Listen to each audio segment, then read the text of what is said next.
Not yet, not yet. Here we are. Good. Jace, look at this place. Unbelievable. Paradise. Hey, Nikki, where are we again? Island's not on the map. Let's hit it. Do some exploring. And there's our boat. Yeah! Guys, I'm on a boat. When we first started talking about what we wanted the island to be, we knew, and I said this before, we wanted it to be beautiful and exotic, but the key thing about a Far Cry experience for us is that you're in a place that's a lawless frontier. This island is, it's way off the map. Let's start right there. It isn't in any travel guides, it isn't documented on CNN, it's off everyone's radar, and the people who live on this island, it's either a prison, you can't get off, or it's a refuge, you go there because you're trying to escape, or because it doesn't have laws and rules, it allows you to live the life that you want to. Imagine the different people that you could meet that would grow up there. Imagine people that would seek out a place like that because their behavior in society was unacceptable and they needed a place to be the monster that they are, right? They needed to be able to do the things that they have inside. In the game, yes, you'll be running into Vaz and his crew, but also beyond that, when you start looking around on the island itself, you'll find kind of little clues about what's been going on there before. So, you know, there's been a Japanese invasion during World War II, there's other stuff that's happened there from before. That I don't want to get too much into it, but there are some other bits and pieces that will start coming through as a kind of more of a theme in the game. The driving philosophy that we give to the team and that the team embraces is that if you can see it, you can get there, and when you get there, there will be a reward, there will be something to do, something to find. And the island is open. It's 100% open for the players to explore. You know, we're not going to build a mountain and show it as a tease. You can get there. It might take you half an hour. You know, it might take you the best part of a day to work the way to the top of this mountain. But you know, all the way there will be things to find, caves to discover and explore. You know, these things like finding a cavern with a whole bunch of surprises. It's not just for missions. It's really about exploration in the open world. Okay, but this is the last one. Cheers, guys! Cheers! If you know, you were in school and you just finished school and you wanted to take a year off before you got a job, or you've been a couple years in your job and you think, oh, I made a mistake. You and your buddies, just like Jason and his buddies, are backpacking across Asia, right? And you're having that kind of trip where you're going to take a year off and you're just going to go explore. And Jason's just like that. He just wants to discover. He runs into the island. He hears about the island. He goes to the island. He checks it out. He thinks it's beautiful. It's exotic. There's a lot of allure there. It's something that he can discover, and the reality is it's something that he can tell a story about later, right, to his buddies back home.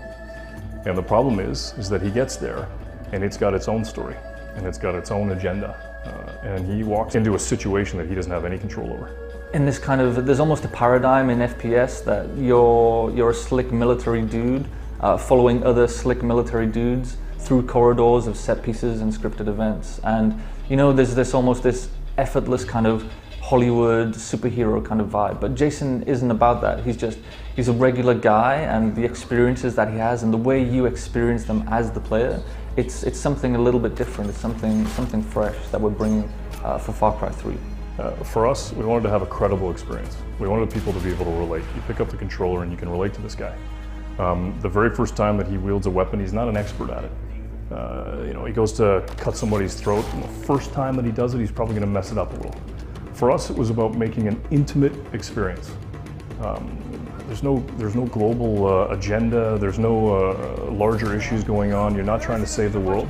Jason's just trying to save himself. And for us, the intimacy of that experience was that's what we were going for. Come on, man! What are you...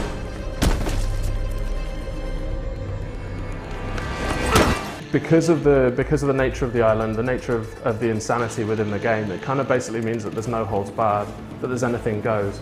So it gives us a great big palette to work from. It means as well that you're going to run into situations that you're just not going to be expecting at all. Like, you think you're going to have the island pegged, you think that you're going to be like, okay, I understand what's going here, and then suddenly we'll throw something in completely from left field.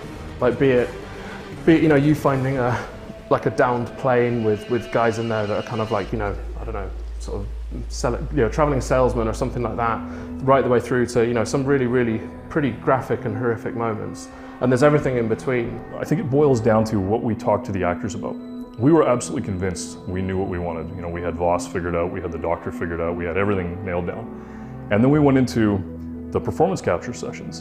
And with Voss, what we said was, Okay, hold on. Turn the cameras off, but don't turn them off, right? Leave them on. And just show us if you were on an island and there were no rules, there's no cops, nobody's gonna come and get you, and you had the chance, if you wanted to, if you could get away with murder, how would you do it? How would you really do it? And we got a couple of dry runs and we got a couple of shots, and then all of a sudden we watched as this really, really dark thing came out from inside, and we were introduced for the first time to Boss. And capturing that turn, capturing that moment where you see what people might be when there's no rules, that's what we were looking for. And then capturing each different kind of personality and the drivers behind the monsters inside. It's character driven. The insanity, we make sure that it's not the same. It's not you know, kind of garden variety insanity. There's a little, everyone has their own kind of twist. And when you see those people, the things they ask you to do, it's colored by the character. I need something kind of round, spiky, with warm overtones.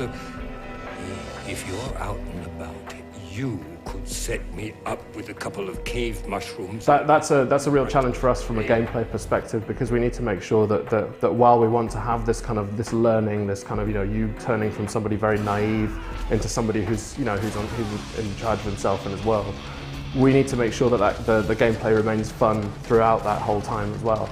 I think the combat in Far Cry 3, there was a real focus on saying, okay, look, we want you to use the jungle, right? We want you to stumble on things. We want you to discover. So maybe you're working your way through the jungle and you're following a stream, and then you find a cave, and then you come out and it opens up, and then you find an encampment, Boss's guys. And you have the ability to think about, okay, how am I going to approach this? How am I going to do this? You've got the whole 360 degrees. You have the option of hopping on a glider and flying over top of it and landing in and doing a bunch of different stuff. But for us, once you choose to initiate the action, we want to make sure that you have that agency. We decided early on to embrace this idea of having a very, very open 360, you know, the traditional Far Cry approach, but at the same time giving players this kind of, this wild ride, this crazy adventure and the story. Did you see Bob? Holy shit! When you escape from that sinking ship, there's only one way to do it. Everything you do before that point, leading up to opening the door and the bomb exploding, that's up to you. I mean, you can get through that whole ship, killing everyone silently. It still has that Far Cry feel to it. But when that event happens, you know, those powerful, memorable moments that have the same fidelity that people expect from shooters.